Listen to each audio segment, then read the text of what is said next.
Good afternoon, ladies and gentlemen, I'm John, this is Many a True Nerd, and welcome to Skyrim. Really this time, I promise. Actually, I know like in the history of the channel we've actually had two separate Skyrim fake-outs, but no, this is really Skyrim. Skyrim the Special Edition just came out, and you know what? That's probably a good enough time to have a little dig into Skyrim over here on PC. Oh, it's going to be, well, if you're traditionally, say, a Skyrim console player, you're probably going to look at this and go, oh my goodness, isn't that gorgeous? If you're a PC player, you probably look at this and think, oh, that looks okay. And if you're a PC player who's previously been into modding Skyrim, you're probably going to think, oh, well, this looks terrible. But regardless, hopefully we're going to have some fun anyway. And this is not a series, not yet anyway. I am planning to do a series on Skyrim. I think this would be a perfect time to do it now we've got this new version of Skyrim floating around. That sounds very, very nice indeed. But not just this minute. Instead, I want to talk about Skyrim, because I find Skyrim one of the most fascinating games ever made. Which is, I love Skyrim. I genuinely adore it. I occasionally just go back into it and just kind of play it for a little bit. But it's also a game that has a lot of issues. I consider it a really flawed gem. I absolutely love it. But there's also so many things I just don't quite agree within it, and I just want to play it and talk about why I love Skyrim, and also why just sometimes it doesn't quite work correctly. Anyway, let's just dive into this. I'll explain as we go. Now, I've been deliberately not looking at pre-release footage of this, and this is all going to be set to Ultra, by the way. I have checked, like, this is all set to absolutely max settings. This is Skyrim Special Edition, all max settings, and how's it going to look versus how I'm expecting? Yep, little bit sharper, little bit nice. Like, not a huge overhaul. This was not like a massive series of changes or anything, but I will say, that's nice over there. Oh, hello. Were you always there? If so, I don't know. I may have always previously just been looking over here. Hello there, people. Hey, you over there. Here's some basic information about the world. Rebellion, Stormcloaks, Empire, captured, something, something, something. Ooh, improved God rays. The story, by the way, is these here are rebels, Stormcloaks, and they've been captured, and he's got a gag in his mouth and he can do voice magic. I'm not one of them. I've just been accidentally caught, as is that bloke over there. No care of Rorikstead.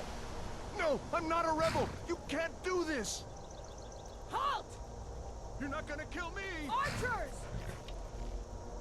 It always strikes me as sad that when you actually go to Rorikstead later, you can't actually go and find Okia's family and like say, hey, just want to let you know, he kind of died as a bit of a coward or hero, depending on how you choose to define it. Oh yes, here we go, choosing a character. I'll see you in about 2 hours. I always had a particular fondness for the Breton, because yeah, just a bit of magic resistance always struck me as very, very useful, and dragon skin to absorb spells is kind of pretty much universally useful through the whole game. Like, there's a real imbalance between how good some of the different character classes are. Like, you know, Breton's pretty universally good. Algonians have the ability to regenerate health very quickly, which is nice, but swimming underwater sounds really cool, but pretty much there's nothing ever underwater whatsoever. In just case you ever do need to go underwater, you can just drink a potion to be able to breathe underwater, so it's absolutely fine. Dark Elves are, well, to be honest, I've always found Ancestor's Wrath to be total utter garbage. High Elf is brilliant if you want to go magic. Imperials, meanwhile, just get a little bit more money. Basically, they get one rank of Fortune Finder as their special ability, in a game where some other classes' special ability is like to have a ridiculous amount of health regeneration or stamina or whatever, but no, they just get to find a little bit extra gold. Imperials are the worst. Orcs are ridiculous, by the way. I love the Berserker Rage.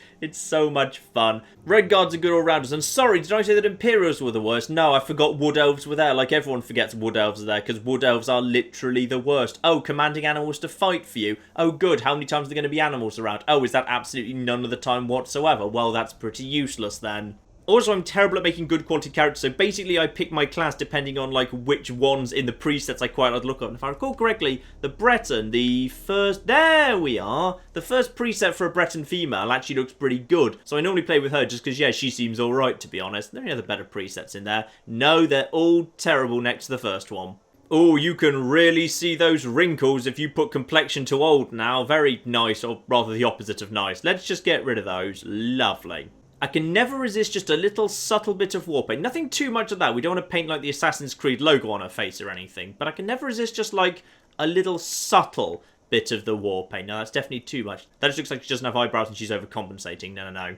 Yeah, that's nice. That's good.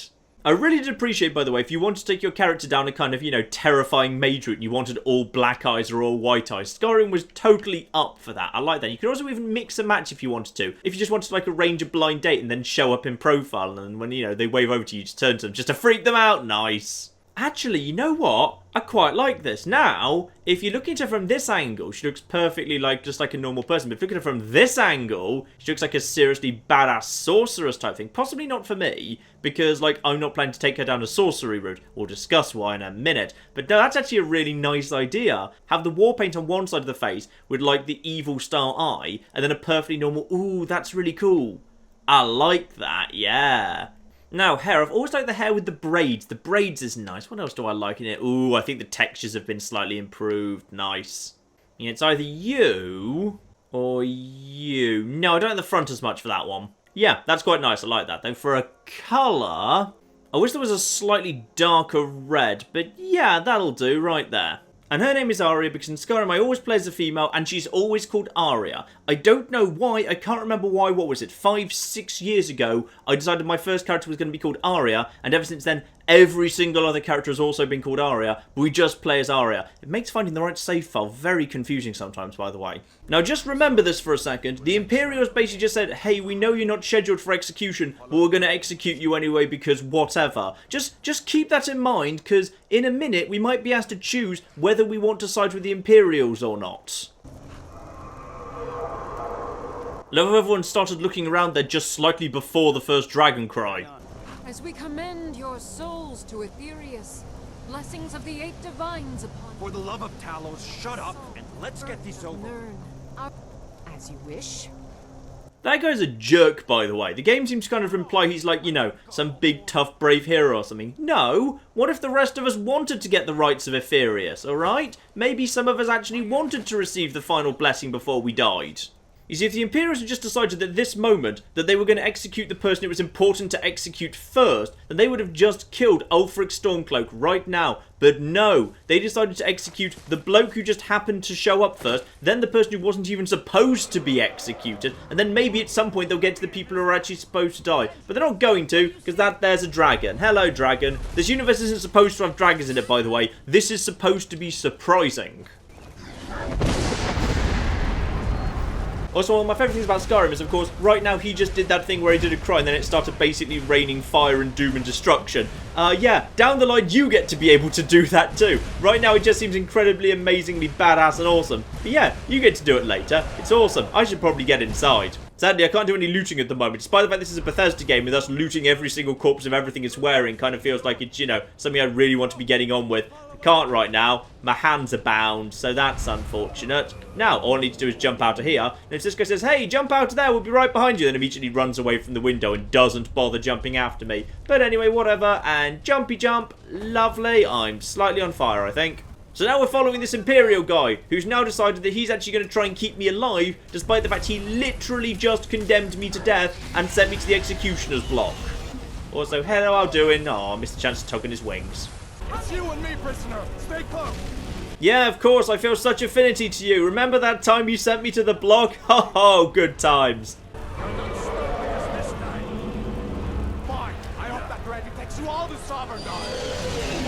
I love how they're just having a little argument about politics or whatever, while the dragon just kind of, you know, swings by and grabs someone up. It's marvellous. You just hang out here if you want to, by the way. The dragon just kind of keeps flying around, breathing fire at people. They keep shooting at it. I don't think anything can actually ever happen, because even though they're, like, firing loads of arrows and fireballs and whatever at it, like, they can never take it down, because I don't think it's even technically got a health bar right now. I wonder if you hang outside long enough where that actually kind of comes down and gets you or anything. Hello, you planning to do anything? Nope, you're just gonna hang around. Lovely. You know what? Let's head inside. At this point, we have a choice. We can either follow the Imperial guy, the guy who sentenced us to death. There he is, kind of gesturing for us to come over. And interestingly, he is actually waiting outside for the guy he previously condemned to death to come and join him. Or you can go and join Ralof, who's also decided to just hang outside with the dragon and not go inside waiting for you. Because apparently both of these people have just figured out ahead of time you're going to be the most important person in the world. And Ralof, of course, hasn't previously tried to condemn you to death, so I'd say let's go with him, as any sane person would. And there we are, we can finally start looting! Yay for looting. And straight away we've got our first little taste of combat, because in a moment some Imperials are gonna rock up.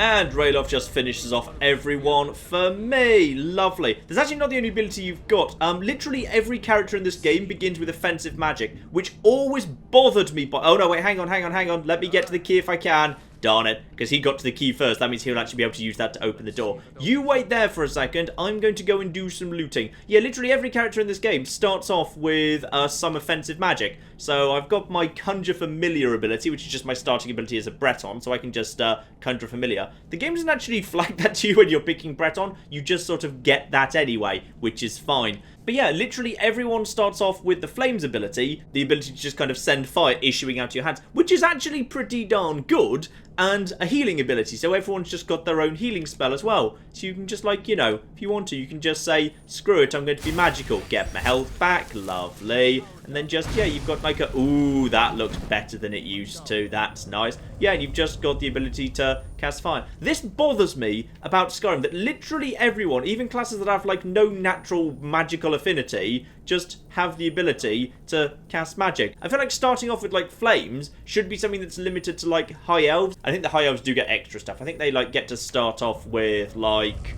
I think they get sparks as well. I'm just kind of getting this stuff, by the way, because it's got a high weight to value ratio. So, you know, just like in Fallout, therefore, that's the stuff I'm grabbing. But yeah, it just always bugged me that every character got offensive magic. I really feel like that shouldn't be the case. Like, I always felt it would be better if, aside from just, like, say, high elf or other kind of magically inclined characters, every other character would have no magic until they went up to, like, the court magician over in the first big city they got to. And then, like, when they spoke to him, he'd say, yeah, I can teach you the basics, and then you'd gain the ability to gain basic magic. But until then, why would you be able to? That always bugged me. And, like, that's one of my big problems, actually, with Skyrim in general. The fact that, like, every character is basically interchangeable. Because the way Skyrim works, if you've never seen it before, is basically you have a set of abilities. Quite a few of them, actually. There's really quite a large number of skills you need to be working up with. And some characters have certain natural affinities better than others. So my Breton, for example, has like a fairly natural affinity towards conjuration, so it starts at 25, but less so towards destruction, which only starts at 15. The problem is, like, literally every ability starts at basically between 15 and, is there anything higher than 25? I think maybe if you go for a really specialised class, like a high elf, maybe you're able to start at 30, for example. But, like, there's just so little difference between all the characters, and you can catch up from a level where you've got no affinity for something to the same level as a character with a really high natural affinity for something incredibly quickly. So it always kind of bugged me that all characters basically felt the same. It didn't matter who you played as, like, your base level skills in almost everything you did were all the same. So all the characters felt too similar in a way that's never really been true in Fallout. Like in Fallout, say if you had a ridiculously high strength character versus a ridiculously high luck character or a ridiculously high agility character, like, the way that you played the game, just the basic combat was so different as a function. But for me, Skyrim, all the characters felt just a little bit interchangeable. Let's just double up this fire magic for a minute, by the way. In here, and we've got some more Imperials. Surprise flaming from behind, and now at this point, basically, he dies. And my magic's low, but that's fine. We'll just blast him, and beautiful. Those of you, ooh, I made him do a magic flip. Lovely. Those of you who've only ever played the vanilla version of Skyrim may be confused why I just did magic and it gave me a kill screen. Yeah, you only used to get, like, the little kill cam thing there when you were doing kills with standard weaponry. It was in one of the updates where they added, like, specialised little kind of kill cam screens for arrow kills and magic kills and all sorts of stuff. And also, what I'm prioritizing here is I'm basically taking all of the light Imperial armor and leaving, like, stuff like Imperial swords. Because basically, again, all characters in this game have identical carry weights. I think, like, every character has 300 carry weight. That is just fixed. Again, that's not something you can change. Another element of personalization I think this game is sorely missing. I'm going to leave... yeah, leave all of that, because that's kind of too heavy, and its weight to value ratio isn't favourable enough, really. If I'm thinking about it, I should really be putting on the Imperial armor, because even though I'm travelling around with Ralof and he hates the Imperials, the Imperial armor is superior. It's hard to deny. I know we're supposed to be escaping from the dragon that marks the beginning of the end times, but I am going to take a little moment to just quickly grab some rabbit, and some pheasant, and some dried elves' ears, and some garlic, and some dried frost something or another. Lovely. I think there's probably going to be some salt around here somewhere, right? Yep, there we are. There's some salt. Nice. And now I'm going to eat all of these things, because even though I'm never going to go down the route of alchemy, for some reason I feel an odd compulsion to eat the ingredients to figure out what they do. So elves' ears apparently restore magicka. And this frost Miriam, that gives me resist frost. Good. And this garlic gives me resist poison. This salt pile gives me weakness to magic. Salt makes you weak to magic. Who knew? So now I know some stuff about some ingredients I'm never going to do any serious crafting with, but it's Skyrim, damn it. So basically, the first time I find a new ingredient, I'm going to eat it, because that's what you do in this game. And down we go into the torture chamber, where we can just keep helping out these rebels who we have no interest in helping, but whatever. Hello there, you're a magic user. So am I! Good news! Oi, stop doing that there. You're a torturer. That means you're a bad person, probably. Hello, we got any other tortures around here? And more torturers. I'll just set him on fire for a bit of flamey damage. Lovely. See, I'm totally helping. And apparently the torturer's hood is better than the helmet I'm currently wearing. Yeah, sure, why not? Boom, torturer's hood. You know, at some point the Stormcloaks are going to start getting the wrong idea, given I basically have just shown up and now I'm wearing all Imperial gear with a torturer's hood. Now, here we go. A book. The Book of the Dragonborn. The first time I played this game, first time I ever played this game, I found this little book here. And I opened it up, because you know in Fallout when you find a note, you read it. And I read this whole book. And this book goes on a bit. It really flipping does. There's a lot in this book. And I thought, oh, this is really cool. There's so much internal lore. Like, I'm going to read every book I find. And then the very first city you get to, there's like 20 different books. And I never read them again. I'd like to think like some of the books just basically have, I hate the player sucks, over and over and over. Just kind of, you know, hidden on a couple of bookshelves. Because Bethesda knew no one was reading all of these books. The middle one's the only one you're really interested in, by the way. You've got yourself a potion there, a spell book for Spark, so I've learnt myself a new ability, and some mage robes. So if you're going down the role of a mage, obviously, the novice hood, more magic points, and magic robes for, yeah, massively faster magic regeneration. In fact, this is obviously hugely, hugely important. Well worth grabbing those. But you know what? Let's not go down the magic route entirely right now. I did specifically choose not the kind of two-face war paint white-eye person deliberately.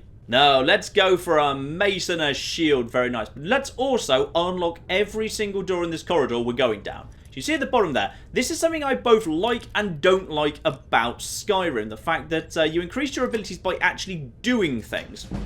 There we are, my lockpicking is increased to 16. Makes a lot more sense than Fallout, 'cause in Fallout, of course, you could do something like kind of get a level up from murdering enough super mutants, and then as a result, get your science skill up. Because once you got your level up, you could put your skill points or your perk, depending on which Fallout game you're playing, wherever you wanted to. In this game, if you wanted to get better at something, you needed to do it over and over, which made just such perfect sense, and it was lovely, and you leveled up by getting your skills up. So you needed to do things over and over in order to get good at them, and that was the only way you leveled up, and then that slowly unlocked more skills. And you can see that my one-handed skill is close to leveling up. Once you got that up a little bit, that unlocked more and more advanced abilities. So you couldn't really just kind of skip forward, because like say in Fallout 4, you can basically take Blitz immediately if you just take the right special distribution, and that turns you into a ridiculous mega melee combat specialist, like immediately. Whereas in Skyrim, you needed to work toward things. I conceptually love that. Conceptually, I adore it, but it does have problems. And the biggest problem it got is, hang on, one of you's going to have some, yay, bone meal, we'll eat that in a second. The biggest problem it's got is, in the early game, every character feels the same. Because the only way to specialise is basically through really long-term practice and just slowly working your way up to the level where you can specialise. If you want to get good and kind of do some really advanced, awesome, one-handed stuff, then you basically just need to be, you know, using one-handed weapons for hours and hours and hours, which I admire so much, but it just sometimes meant the early mid-game in Skyrim was a bit of a chore, because every character felt exactly the bloody same. Also, screw you guys. Wait, hang on, I haven't eaten those bones I just picked out of the skeleton. I know this seems like an odd thing to do, please don't judge me for it. Ooh, apparently it damages my stamina to eat bone meal I've just picked out of a skeleton, dear oh dear. I hear Imperial's up ahead, so I'm just going to let these guys go first, and then I'll come in and back them up. I'm also just going to use the wrong control for, like, oh, hey! Nice attack there. Lovely. So you're dead. There's going to be more of you. There's archers round here. Those are going to be... Oi! No, don't attack me. Look, I've got a shield. Actually, I don't think my shield actually provides any defense whatsoever. Oh, and there we block with my shield. Oh, and then batter him. Lovely. There's an arch around here, but right now I've got no... Oh, hang on a minute. No. You're standing on oil. I should set some favourites in a moment, but not just yet. Hello, oil. That's going to catch fire, and you're going to immediately die. Oh, I think I killed him as well. Sorry if so. And you're on fire. Lovely. My destruction has increased. I didn't even want it to, but it just has. Nice. Yeah, I just accidentally killed your friend with some oil there. Sorry, he shouldn't have walked into my oil fire. And fortunately, this means I get myself, yes indeed, a longbow and a whole bunch of arrows, which basically means that's all I'm going to be using for the rest of the game, because I always play Skyrim the same way. Literally every time it's a stealth archer, and oh, can we get that arrow? Yes, we can get that arrow. I love how you could go and retrieve arrows after they were fired. That was always lovely. You could kind of pick arrows out of wherever they landed. That was very nice. Alright, there we are. A couple of things favorited there. But yes, now it's all about the archery, because this game is all about the stealth archery. And like from what I've read online, like 95% of players seem to agree with me that when they play this game, they play stealth archery, because everyone loves being a stealth archer, because it is fun and it is ludicrously powerful.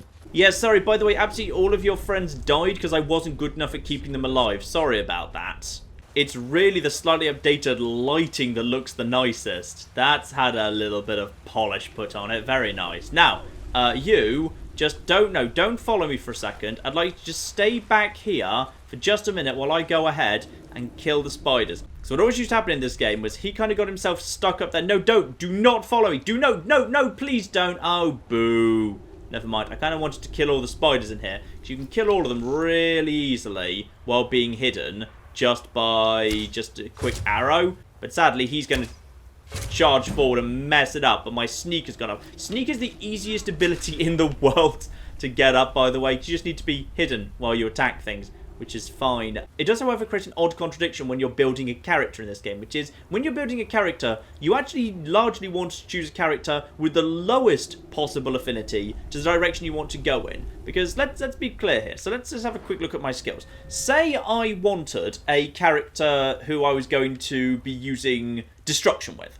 Now, if I use destruction magic, my destruction rises. Every time it rises, then my bar at the top towards the next level goes up. So if I'm going to be using destruction all the time, destruction's eventually going to get to 100, inevitably, because I'm going to be using destruction all the time. That's just, basic offensive magic. Now, if my destruction started at, say, 30, that means my destruction can only level up 70 times. If my destruction starts at 15, sure, I'm a tiny bit weaker, but in the early game, it's fine. You can handle whatever the game's going to throw at you. At that point, your destruction can go up 85 times, and that's a skill you're going to be using constantly, and you'll catch up really, really quickly. So, like, logically, I'd want to start my destruction as low as possible. This is why I never want to play as a character who's got like a base high sneak or a base high archery, because archery and sneak are the easiest skills in the world to raise up. So you'd want to start them as low as possible, because then you can get the most levels out of leveling it up. So the fact that you leveled things up by doing them sometimes created some perverse incentives insofar as how the skills and the leveling system fit together, which is unfortunate. Anyway, let's just go forward for a moment, because I bet something's about to come through that hole in the ceiling. Just forward. Oh no, it wasn't that hole in the ceiling. Well, that's a shame. Luckily, I just killed that spider. Very, very nice indeed. Although, maybe I didn't. No, I didn't. The game just gave me the cool, hey, you just murdered this thing cutscene, but then he didn't actually die. That's unusual. Anyway, let's just pick some stuff out of these here spiders. Ooh, venom. Venom that you pick up, and then you think, hey, you know what I'm going to do with this venom? I'm going to dip my arrows into it and do more damage. You will do that precisely once, and then never, ever, ever again. I promise you, you won't. You'll just forget. Okay, I'll do it once now, just to demonstrate how we do it once, and I'll never do it again. Hang on, the spider sacks are around here somewhere. Yeah, I will totally have a spider egg out of the spider sack and then immediately eat that, because that's a logical thing to do.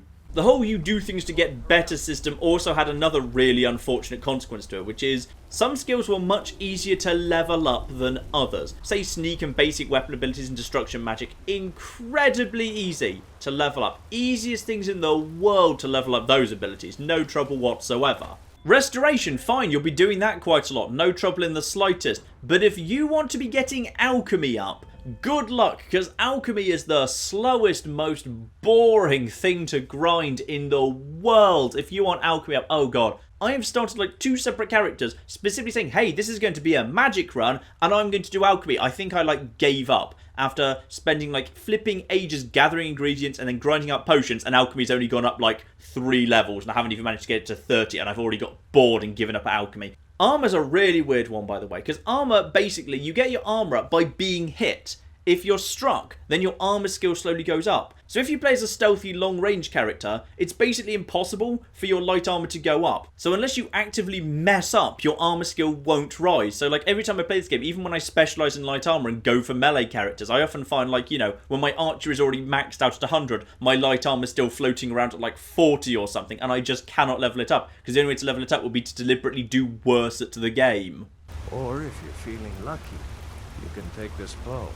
Might take her by surprise. To be honest, I'm already holding a bow, Rayloff, and I've got 5 others. I really didn't need that bow. Also, this is a real troll move here, because what the game basically says here is, hey, if you can just get a sneak attack and you've got a bow, you can take out a bear. No, just this bear. Every other bear in the game, if you just go up to it with a basic unupgraded bow and then shoot it once, it will then just get up, be annoyed, and come and murder you. And the game's a real troll for pretending this is how easy bears are. Anyway, as we've actually got a bear here, let's actually, just for flipping once, actually put some frostbite venom onto this one arrow. Yes, I'd like to poison the longbow, please. I think this only counts for like 1 shot. So we'll just get that, shove that into the bear, and now the bear is taking damage, and Rayloff decides to run in, but my arrow shot will take down the bear. Nice. Search the bear, and we can obviously get one of our 2 arrows back. One of them apparently kind of broke. Get the pelt, which is worth a lot of leather, and then take the claws off it and immediately eat the claws. Because basically I can only assume I'm role-playing as a small child here, because the moment I come across a new item, my immediate response is, I know, I'll put it in my mouth and see what it tastes like. Quite frankly, it's amazing Rayloff hasn't kind of called me out on it so far. Anyway, that's the entire first little dungeon done. Out we go. What a classic dungeon. I think everyone will remember what that dungeon is like. Every single room. It is a great little dungeon. It introduces things very elegantly. Ooh. Oh, you just step outside and you immediately see the difference from how it used to be. Oh, that's gorgeous. Oh, yeah. Oh, you can really see the improvements here. Also, hang on. I just need to pick literally every flower on the road. Because obviously what you need to do is pick every flower on the road. Because this is the point of the game where I'm still pretending I might actually do alchemy this time. So what I'm going to do is I'm going to pick literally every flower on the road from here to Riverwood. And then I'm going to take them all to the little alchemy. Oh my, that's... Oh, that's so much prettier than it used to be. Butterfly, butterfly, butterfly, come here. I want your wings. I think they're good for... There we are. I got 2 wings. I like that you get 2 wings out of a butterfly. That makes sense. You know, you did specifically say earlier, hey, we should travel separately. But now suddenly he decided to just start being my local tour guide. Telling me about, you know, local points of interest. And oh, that's so much nicer than it used to be. Oh, the lighting and the tree. Oh, wow. Oh, that's gorgeous. Oh, that's nice. If only because, like, the original version of Skyrim I played when it originally came out was the 360 version. And on the 360 version, I'm not sure if this was just, like, a local quirk I saw every single time or not. But this bit of water right here was missing. So there was the lake, and then the water just stopped there, and then just kind of picked up over here as it entered kind of the rapids. But there was always just a bit of water that was missing out. If you went down there, you did just swim. You just swam through invisible water, but... Oh, that's so good. I apologise to those of you, by the way, who are, you know, modded Skyrim PC players, who are probably just looking at this thinking, well, this is inferior to the version I've had for the last 4 years, ho-he-ho-he-ho. But, no, for me, this looks absolutely gorgeous. Also, I'm going to cast a familiar right now. Hello, I've got a familiar to cast. Kaboom, because I can just do that, because this is a Breton thing. So now I've just got Arya's familiar, who's a wolf. I like travelling with a ghost wolf. Ghost wolf's great, especially as we're going to run into some normal wolves in a minute, and my ghost wolf can help out. Here they come, and just stabby, stabby, stab. Oh, my wolf's getting involved as well. Thank you, wolf. That was a bit late to the party, to be honest. Now, these wolves here, they are going to have pelts on them too. Yep, help himself to some pelts. And, oh no, my own wolf broke. Sadly, your own familiar doesn't last that long. But that's fine. I have got these wolf pelts now. Beautiful. Go over to one of my 5 long bows and pretend... Oh, my sneak just went up. Because, yeah, sneak is the easiest thing in the world to get up. And pretend that I'm going to be able to take down this here deer. Which I'm not. Because I literally can't do enough damage to it yet. And it's just going to run away. And I'm not going to be able to follow it. But that's fine. Part of the joy of this game is just basically going around pretending that you're going to be able to hunt when you're not quite ready to hunt yet. Also, Bethesda, please, for the love of God, could you just standardise what buttons do what on a controller? Because in Skyrim, it's left button to sprint, and left analog stick button to crouch, and right analog stick button to control camera. And I swear, every single game they change this around just to flipping mess with me. Also, where did what's-his-face go? Oh no, I think I've fallen behind. Never mind. Also, apparently it's night.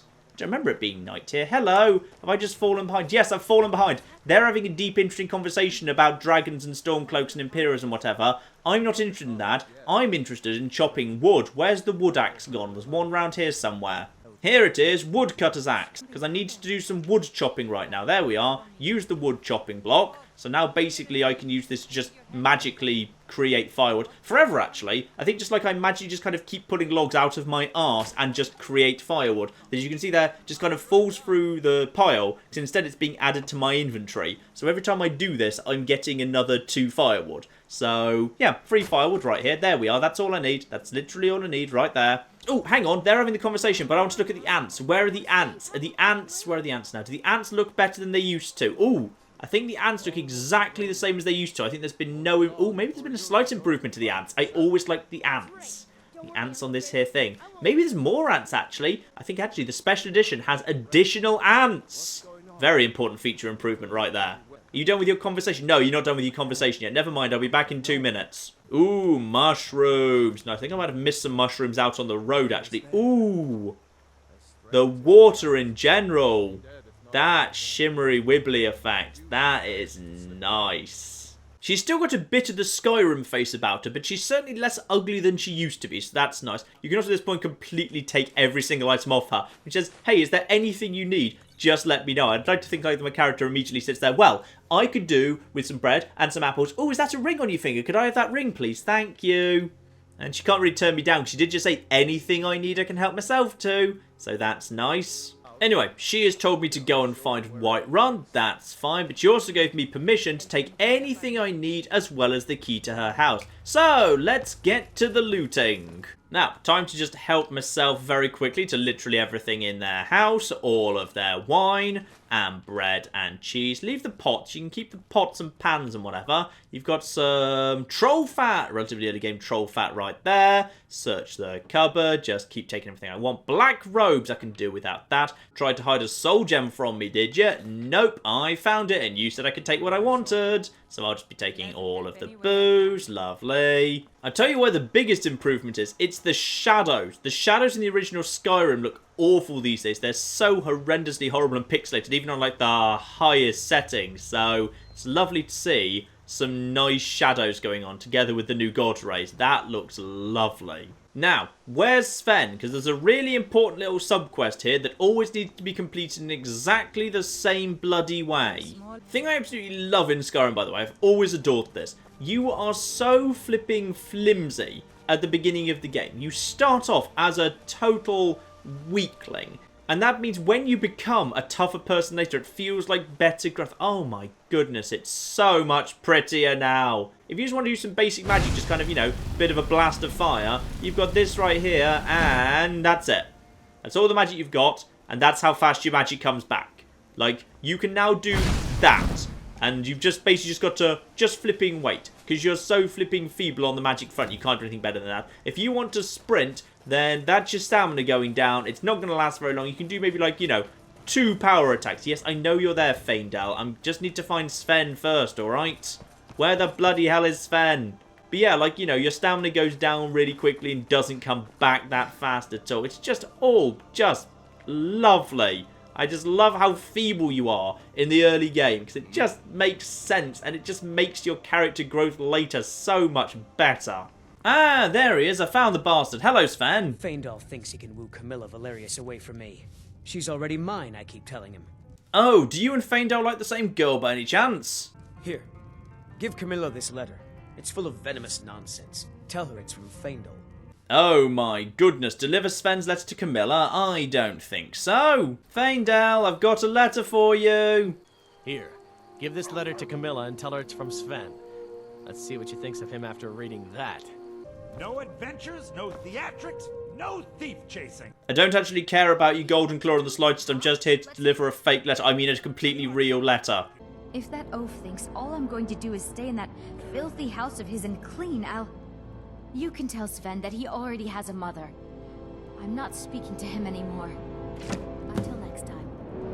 There we are. That's apparently dealt with that relationship, because of course there's no way she'll ever figure out that was fake. Like, say, Sven coming up to her and saying, what do you think of my letter? And her saying, I didn't like it. And him saying, that's not what I wrote. No, no, no. There's no way they're ever gonna figure out this cunning deception. And back to Fanfare for our first companion of the game. There we are. And can you follow me? I need your help, Fanfare. Lead the way. Companions were pretty much the worst thing in all of Skyrim, because every single companion was completely interchangeable. I don't think a single one of them had a particularly interesting story or a particularly interesting sub-quest. They were all just there. They were just distracted, weak enemies if you wanted to take shots. Very often they just gave away your position to enemies. Like, I don't think there was a single companion worth having. The only reason you wanted a companion is because there's no equivalent to Lone Wanderer in this game. So you may as well have a companion with you so you've got the extra carry capacity. But that's literally the only reason. So overwhelmingly, I did without them. Just because next to Fallout, where the companions were interesting and had stories and all that. Ooh, rain hitting water, that's pretty. Yeah, in Skyrim, they're just all incredibly, incredibly dull. But what I do want from him, however, is I'd just like to ransack his house. And now we're friends, he's totally cool with me doing that. This is his house up here, and there's some very important stuff in it. Apprentice locked mind. And by the way, what I really liked in Skyrim was there's nothing to stop you. Even if you've never invested in lockpicking, you can go straight up to master level locks and try if you want to. It's just that at that point, like, the angle you've got to get to actually make them open is so tiny, you will just be breaking so many... Wait, these aren't technically bobby pins, are they? Wait, what are they called in this game? I can't remember what they're flipping called. Lockpicks or whatever. You'll just break so many of them anyway. It's just not worth it. But, like, there's nothing to stop you running up to anything and just trying to open it. Which I always thought was really, really flipping nice. Albeit it did also mean that there was basically no point in ever taking any of the lockpicking perks. Because, yeah, in all fairness, like, it's not like they really got you anything. They made it slightly easier, but... If you ever found, like, you know, a mask lock you really, really wanted to get open, you always could, even if it did occasionally involve a little bit of save scumming. But that's fine. Now I've got him as a companion, I'd like to trade some things with him, including, well, I wouldn't mind his hunting bow. It's better than mine. Lovely. And I'll have your house key. Beautiful. Now we've got that, I can just get inside your house. But here's what we really want. Saber cat pelts. Pelts, pelts, pelts. We just want all of the bloody pelts. Maybe I'm misremembering, but I could have sworn he had a horse pelt in here as well. But never mind, I cannot find it for the minute. Anyway, now I've ransacked your house, I think we're done with you, Fanfare. So you can just go away for a bit. Yeah, it's time for us to part ways. Bye. Don't forget to sell literally all of the stuff, -1 over to him. In fact, you know what? Sell all of the helmets, and this helmet, and that helmet, and... leave the shield for now. In fact, actually, we can sell him just all of the armor. Just sell him all of the armor, including the stuff we're actually wearing at the moment. So at the moment, I'm just a little bit naked, but don't worry, we're going to sort that out right now, thanks to all of those pelts I've been gathering specially. So that bear pelt, of course, gets us 4 leather, and then we've got 2 saber cat pelts for another set of 4 leather. Beautiful. Then we've got the fox pelt, and then we've got a few wolf pelts as well. Nice. Goat pelts useless though, I would need 2 goat pelts for a single leather. That's fine. So right now I've got 16 leather, and each leather can also be turned into 4 leather strips. So let's just get a little bit of leather strip going on. Beautiful. So that's now, yeah, 12, what's that, 12 leather and 16 leather strips, which should be plenty enough for me to start work on some decent quality armor. So, leather armor, beautiful. And next, leather boots, beautiful. Next up, leather bracers, we can do that as well. And finally, a leather helmet. Now, Sven, away from the workbench, please. Off you pop. Thank you. And now we can improve all of this here armor up to fine level. Lacking 1 leather, that's fine. We've still got most of this up to good quality stuff here. That longbow can be improved with that firewood I found, which is nice. That's up to damage 8. But to be honest, we've already got a hunting bow from stealing it from Sven. So we've got, yeah, we've actually got a surplus of leather strips. I should have taken 1 less leather over to leather strips. I forgot the exact ratios I wanted. But that's fine. We can get this up to damage 9. So that's now my best long-range weapon. Lovely. And just shove all of this lovely stuff on. Nice.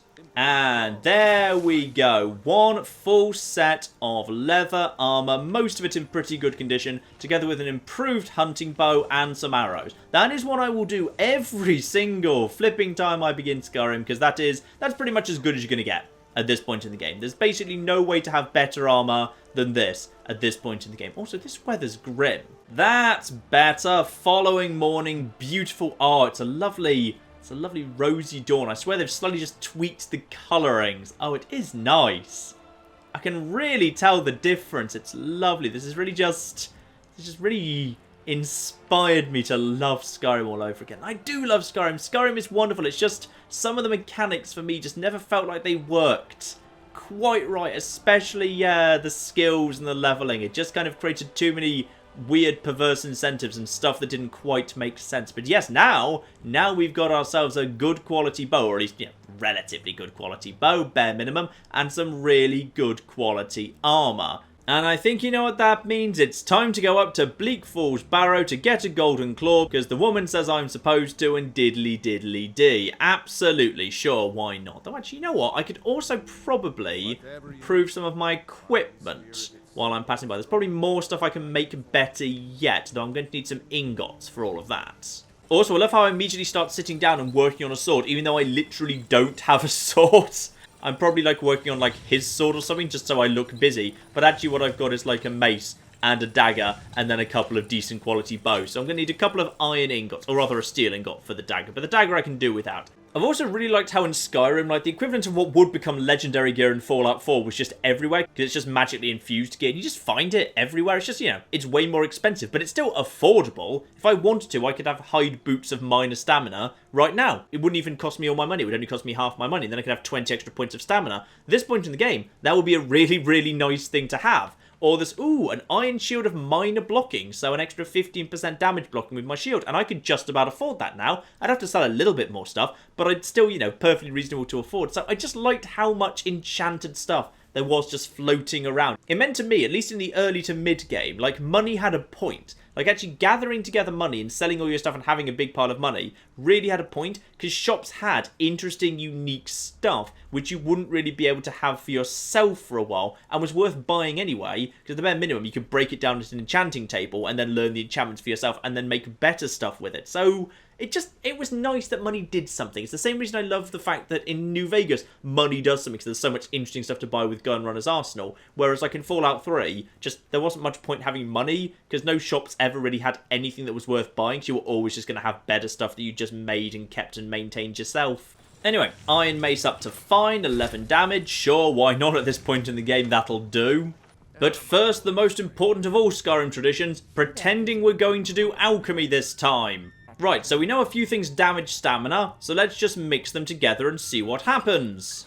There we are, I've learned some new magical effects too. Great, now let's mix some bone meal and some spider eggs. Oh, we haven't learnt anything new there, that's fine. So, two things resist frost. That means if we mix them together, we get a potion of resisting frost. So let's just mix those together, beautiful. And you can see how ridiculously slowly alchemy's going up, even at this really, really bloody low level. Resist poison, garlic and troll fat. We're going to learn anything? No, we haven't learnt anything new there. Restore magic, red mountain flowers and elves' ears. Nothing major there. Yeah, quit alchemy for now. But I tell you what, let's buy some more ingredients, because I bet there's more we can learn yet. Hello, Orgnar. Good name, by the way. Great name. So, eat some wheat, and we understand it restores health. Lovely. Eat an egg. That restores stamina. And eat some of the blister wort. That damages stamina. Lovely. And now I've just damaged my own stamina, but it's come straight back again. Great. And now I've also learnt that wheat and blue mountain flowers have the ability to fortify health. So not only does it actually heal health, it also fortifies it. So I get an increase in max hit points. Again, this seems really exciting and useful. Every time I play this game, I think, oh yeah, that's right. Wheat and blue mountain flowers are so useful. So I can do that and I can make more. And my alchemy's increased level 21. And oh my goodness, I've even leveled up from doing this. This is so exciting because I'm leveling up from doing stuff inside. Like, rather than going out and fighting monsters, I'm getting stronger by staying inside and studying. And that appeals to me because I'm a nerd.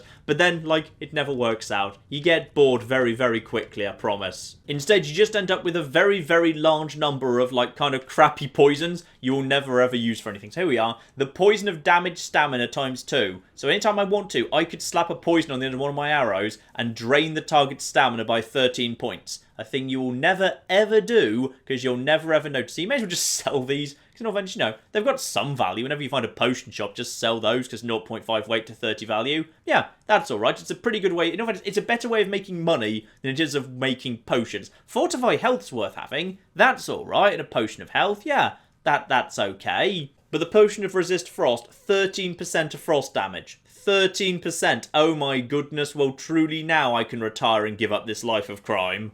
There's some that are even quite good. The potion of damage magic regeneration, so decreasing the target's magic regeneration by 100% for 22 seconds. Now, if you hit a powerful mage with that, then as soon as he's kind of depleted his magic bar, then for 22 seconds, he can't do any magic. That actually genuinely can be really, really useful. It's just, you'll forget to use it and never ever use it, I promise. And at this point, we can choose to level up whenever we want. First time I played this game, I got to level 8 before I realised you could actually level up just by pressing B and then tapping level up. I assumed it was just happening in the background, so I just leveled up. I think it was 8 times before I realised. Yes, let's level up. Marvellous. So we can choose magic, health, or stamina. Health's always a good pick to start off with. Yes, get my health up a little bit. And now I can pick a perk to increase. Of course, as we've said so far, this is all kind of based on what level you've got things to. So I could get my one-handed weapons doing 20% more damage. Pretty darn decent. Once I've done that, I can take that 5 separate times. Again, you can kind of see the groundwork for some of what would be in Fallout 4 here in some ways, can't you? And then once you get your skill up to 30, if you want to, you can do dual wielding attacks 20% faster. Again,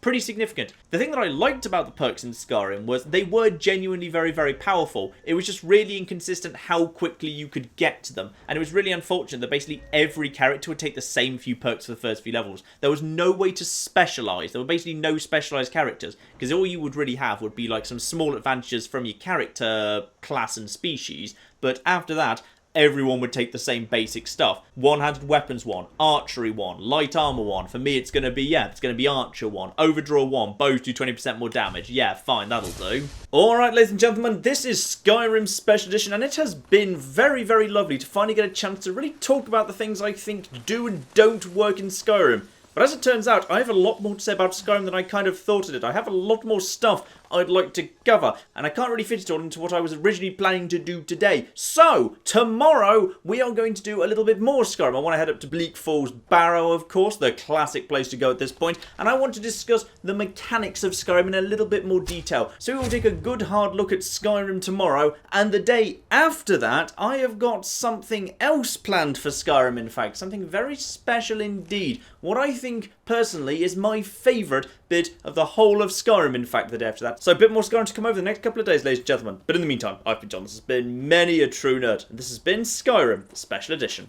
Thank you very much, and goodbye. And our guys go in, and I think we completely missed. We totally missed. And a double charge. Oh, that's what we needed to be seeing. Nice. Give him something to think about while they're going home, Balthazar. Got my timing just about right there. Stupid gits.